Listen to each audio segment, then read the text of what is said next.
El tren de la medianoche, de Alfred Noyes. Era un libro antiguo, encuadernado en tela roja. Lo había encontrado a los 12 años en la biblioteca de su padre, en uno de los estantes superiores, y contra todas las reglas lo había llevado a su habitación para leerlo a la luz de una vela, mientras el resto de la vieja casa isabelina, llena de crujidos, se hundía en la oscuridad. Así había sido siempre la escena para Mortimer, una habitación pequeña en la que la luz de las velas ahuyentaba las tinieblas que habían invadido el sueño de los otros. Entonces, a diferencia de ellos, sus mayores, sentía vivir cada fibra y cada nervio de su joven cerebro con una intensidad especial. El tic-tac del reloj de la planta baja, el latido de su propio corazón, todo eso lo llenaba de un sentimiento de profundo misterio. El antiguo libro ejercía sobre él una rara fascinación, si bien nunca logró captar con exactitud el sentido de la historia. El tren de la medianoche era el título del libro y había en la página 15 un grabado insoportable para el niño. Lo horrorizaba. El pequeño Mortimer no había entendido nunca por qué la imagen le producía esa impresión. Ciertamente era un niño imaginativo, pero de ningún modo enfermo, y pasaba a la página 15 como había pasado antes los rincones de la escalera cuando aún no tenía 6 años, o como el personaje del viejo marinero que, tras de haber mirado una sola vez en torno suyo el camino desierto, sigue su marcha sin volver jamás la cabeza. Aparentemente no había en la imagen nada que pudiera justificar ese pavor obsesivo. La penumbra que bañaba la imagen, eso era lo más impresionante. Mostraba el andén de una estación ferroviaria desierta, iluminado por la luz de una bombilla.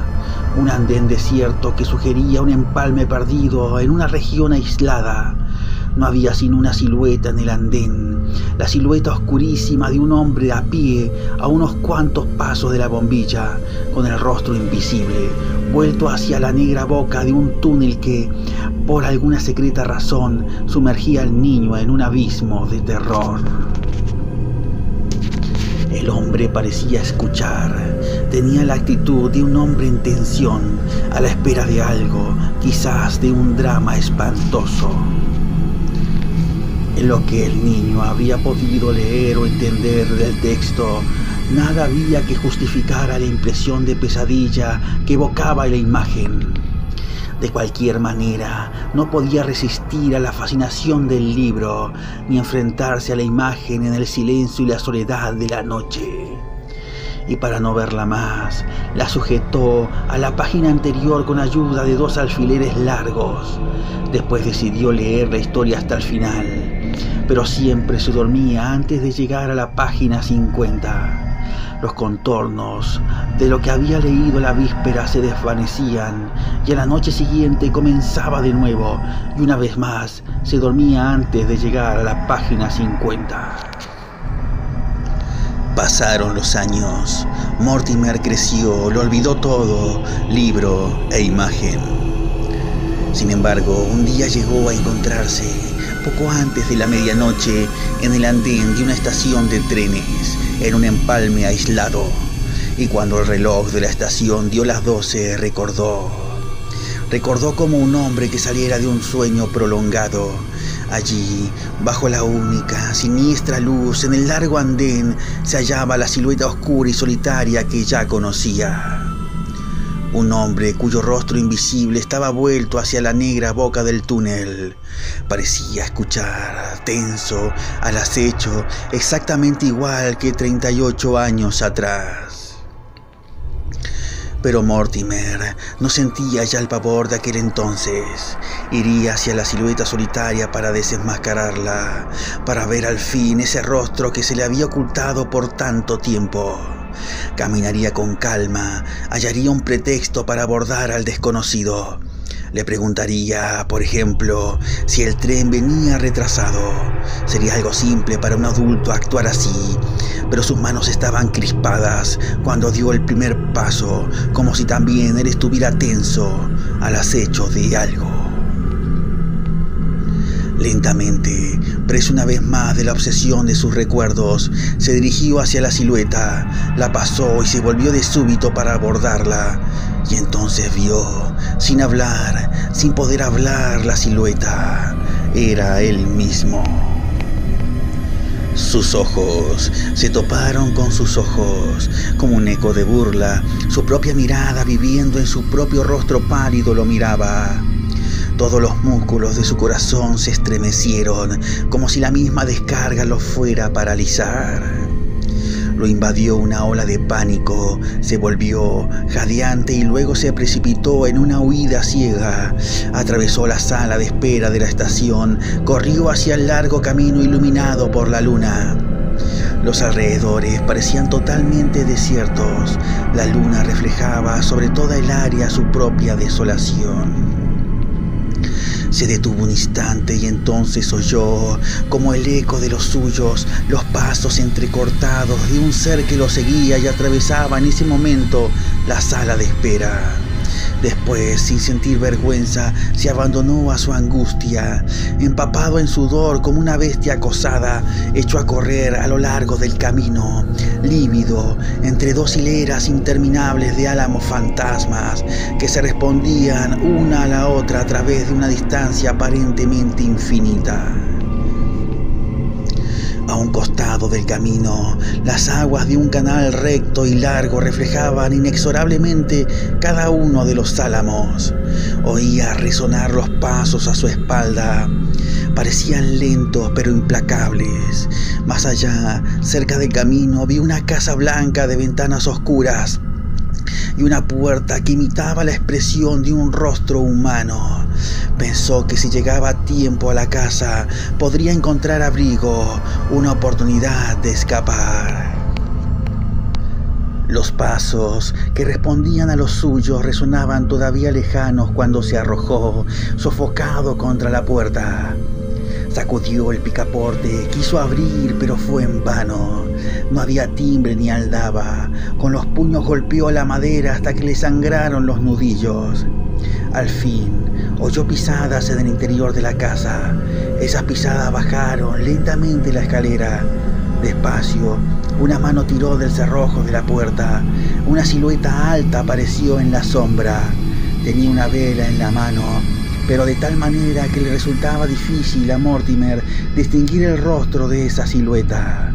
Después, horrorizado, comprendió que el rostro estaba cubierto por una capucha. No cambiaron ni una sola palabra. Mediante un gesto, la silueta lo invitó a pasar. Cuando Mortimer lo hizo, la silueta volvió a colocar el cerrojo tras de sí.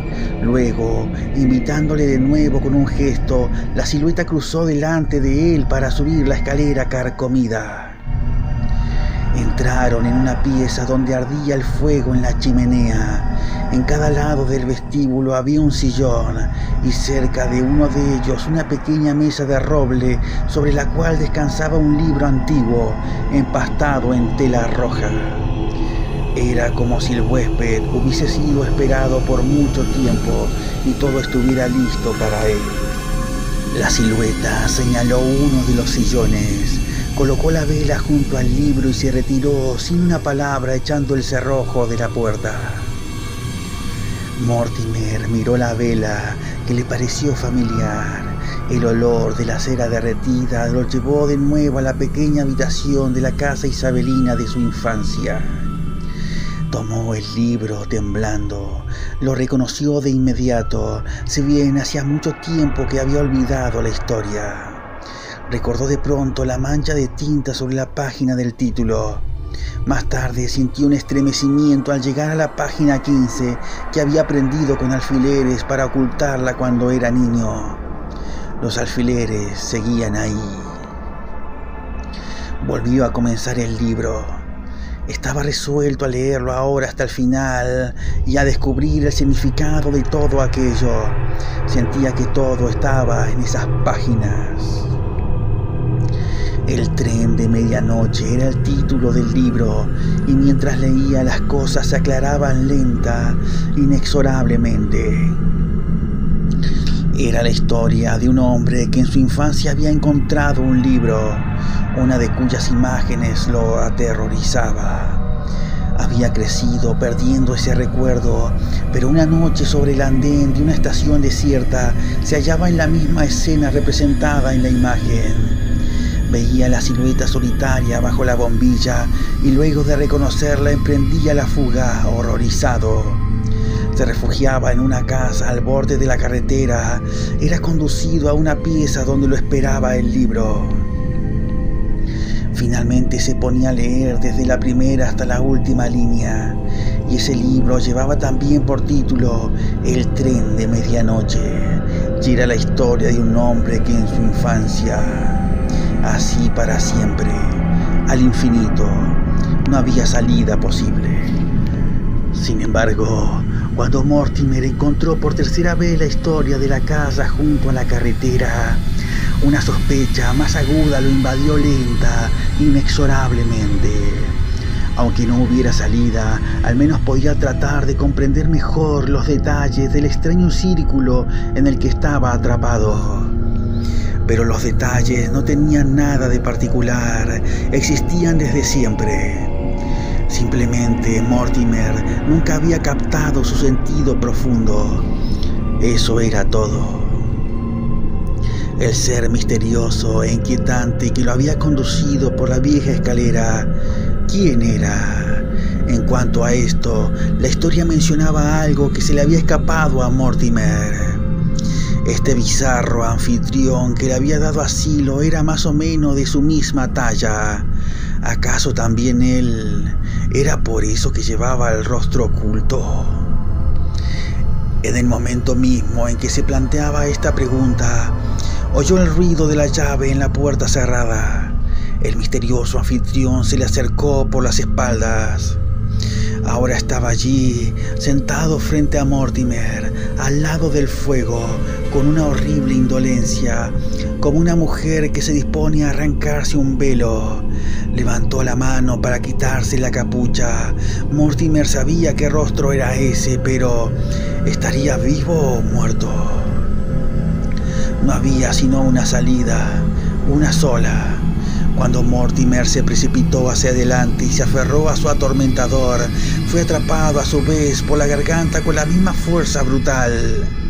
Los ecos de sus gritos estrangulados se confundieron indistintivamente, y cuando se apagaron, se hizo en el cuarto un silencio tal que habrían podido oírse el tic-tac del reloj de la planta baja, el latido de su propio corazón, la queja larga y cadenciosa del mar sobre la costa lejana, igual que 38 años atrás.